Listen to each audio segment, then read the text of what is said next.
c'est un espace où on laisse libre cours à la floraison spontanée des fleurs sauvages. Donc on laisse la nature reprendre sa place.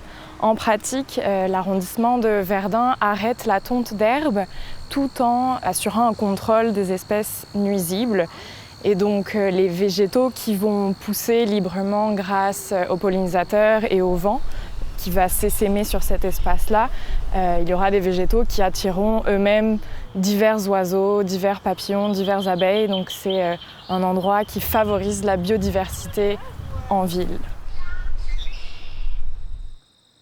C'est pas juste beau, c'est pas juste qu'on peut laisser la nature reprendre son cours. Il y a vraiment un impact parce qu'on fait partie de la chaîne alimentaire. Puis s'il n'y a plus d'insectes, il n'y a plus de légumes, je sais pas qu'est-ce qu'on va manger.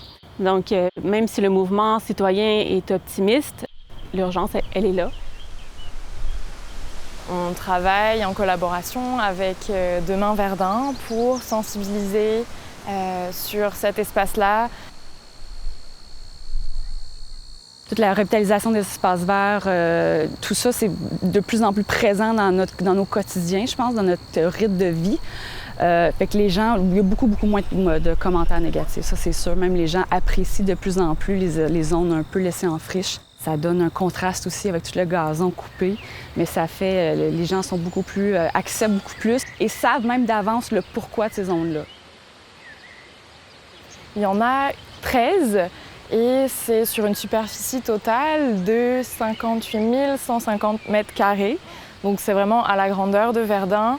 On en retrouve plusieurs le long des berges du fleuve du Saint-Laurent, le long du canal de Lac-Duc et dans divers parcs de l'arrondissement également.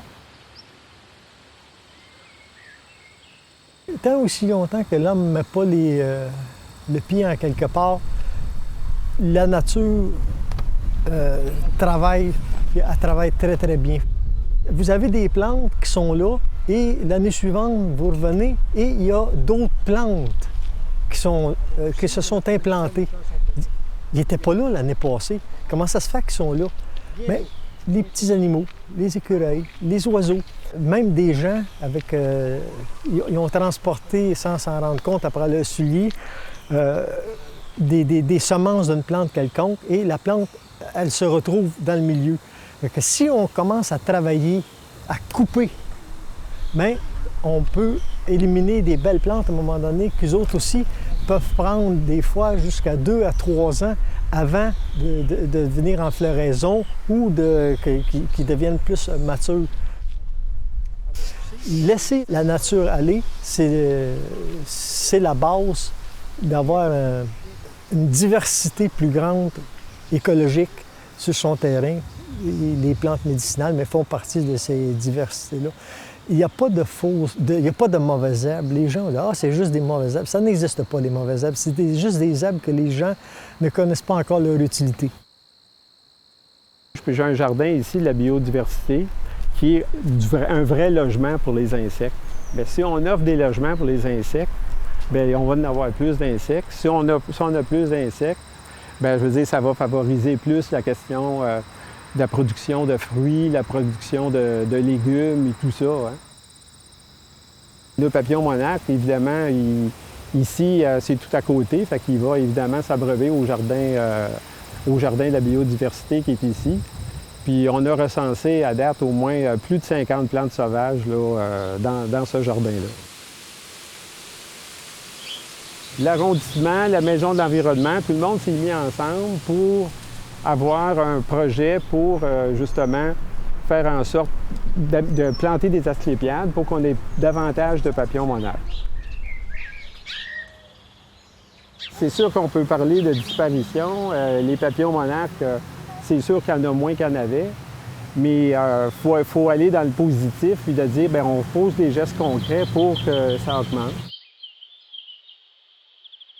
On s'est rencontrés en mois de février avec toutes des semences d'asclépiades. On a quand même planté environ 150. Il y avait beaucoup de monde, ça m'a vraiment touchée qu'il y avait des autres enfants qui étaient impliqués, il y avait des personnes plus âgées, des personnes qui étaient jeunes, des personnes qui ont pris leur retraite, des personnes qui travaillent. Donc c'est vraiment un travail que tout le monde peut faire pour aider l'environnement.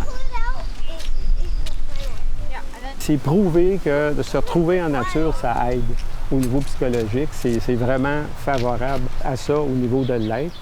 Et d'autres éléments aussi, c'est que faut développer aussi les gens la curiosité. Si on développe sa curiosité, bien, on développe son ouverture d'esprit, on développe la différence aussi, d'accepter davantage les différences à l'autre. On apprend à connaître les plantes. Maintenant, ce qu'on veut, c'est vraiment que les gens essaient de reproduire ce jardin-là chez eux. Et on va, avec la Maison d'environnement, vendre des petits plants d'asclépiades et demander aux citoyens de nous envoyer des photos de leur jardin, puis qu'il y a un vent, un mouvement de contamination positive, puis que les gens disent « Moi aussi, je l'ai fait,